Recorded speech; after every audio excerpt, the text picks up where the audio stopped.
Often, when we read something personal like a published diary, we get caught up in a moment described by the author. But a diary can also be treated as a text worthy of analysis. A diary is a book or log of events and experiences that is written by someone at regular intervals. While reading a published diary, we need to analyze the effectiveness and validity of the text by noting historical facts and events. Analyze the writer's style in regards to word choice, tone, author's attitude toward the topic, use of figurative language, and sensory details.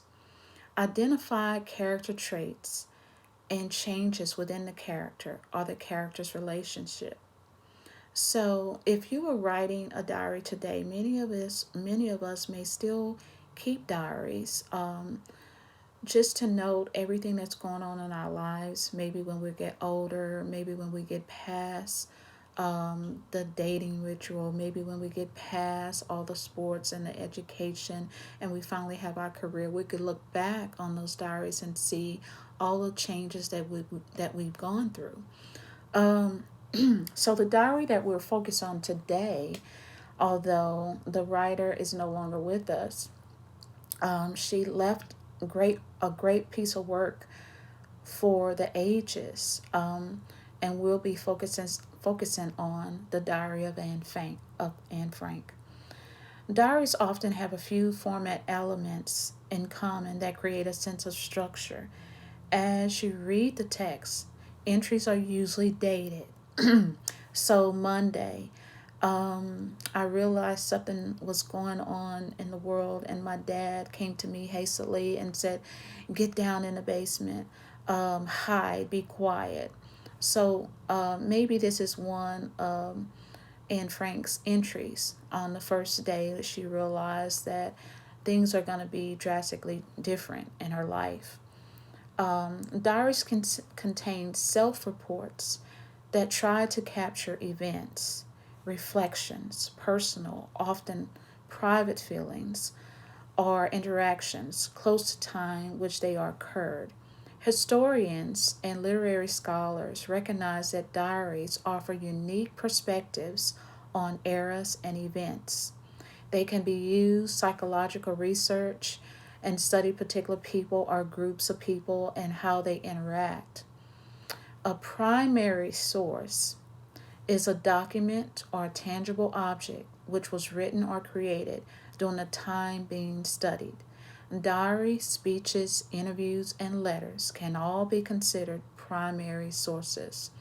We will need to understand a primary source opposed to secondary, opposed to another source that you may choose to use in your upcoming writing assignment.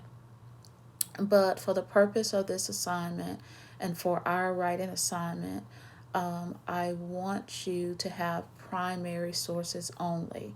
So the primary source of this essay that you'll be using will be the Diary of Anne Frank.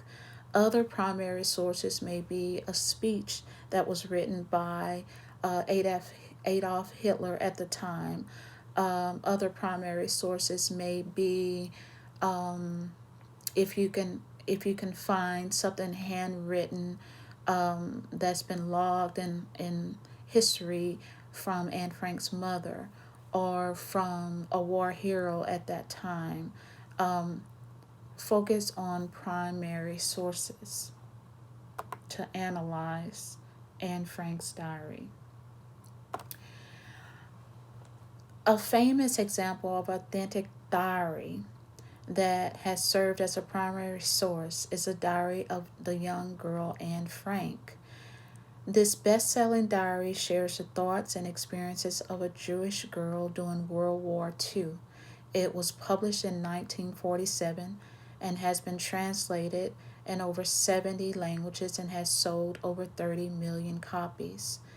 When Anne first started writing in her diary in 1942, it was a personal journal meant only for her. But in 1944, while still in hiding, Anne and her family heard that the Dutch government wanted to collect letters and diaries after the war so that their struggles and experiences could be shared, and then went back and edited her entries, often adding more details.